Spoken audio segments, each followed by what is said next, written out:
and I want to voice my resentment because if I don't, I'm going to carry that around with me. I am responsible to Heather and Holly. Last night I was told I was a liar. They said I didn't call Heather and Holly. I call them every time I remove somebody. So anybody else that is doing the removing, I'm getting the blame. I'm sick of it. And I'm not going to tolerate it anymore at all. I'm not. Heather, I need you to call me. I do. Hey, Russ, this is Steve, alcoholic. I'm back. Good morning, Steve. You're one of the ones that got removed. We're sorry. We apologize. No apology. And you're the only number I've got, Russ. That's why I texted you. No, that's fine, Steve. But you know what? We apologize for good folks like you getting removed. I mean, I don't care if I remove a bomber, but I'm telling you, when we start removing people like you, I'm sorry. And Tanya called me and said she got removed. That ain't right.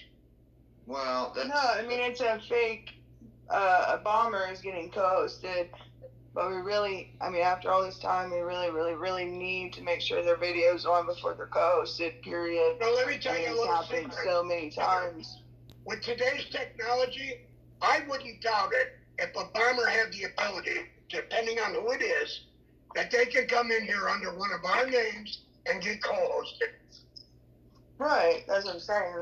The video for now on, anybody that comes in as a co-host needs to have their video on or talk to them personally through text. I'm telling you, Heather, I'm so upset I'm shaking right now. I just walked in the door and I got It's not your fault. Bullshit. Yeah, well, I had mentioned earlier when Russ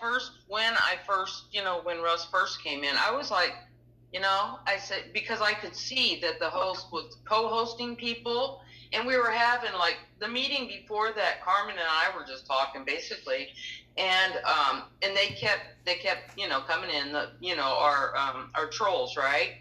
But there was nobody, none of the co-hosts could do anything about it because nobody was at their computer or whatever. Well, Aaron called me. I was awake. I was just laying there in bed.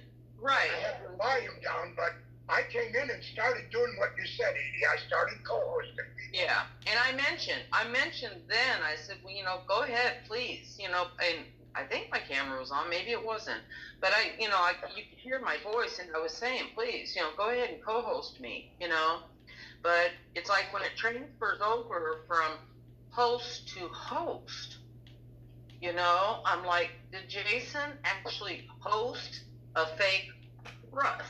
Okay. Well, we don't know because he's sleeping.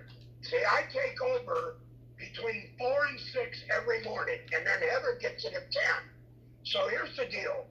If someone is infiltrated in there, we don't know what the other person did. See, I have no idea what Jason might have mistook somebody, and Heather don't know what I did, and you don't know what I do. So we have to quit blaming is all I'm asking.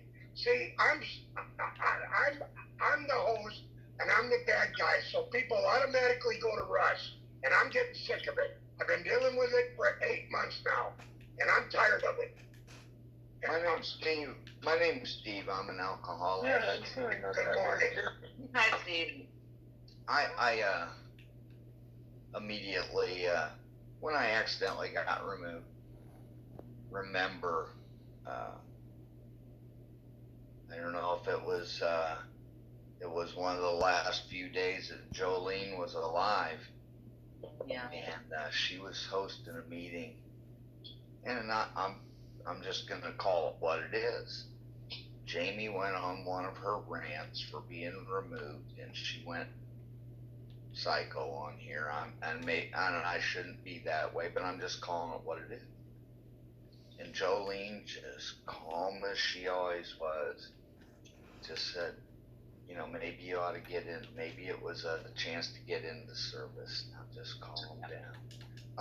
When it comes to technology, and after I got removed, I was thinking about this. Even before technology.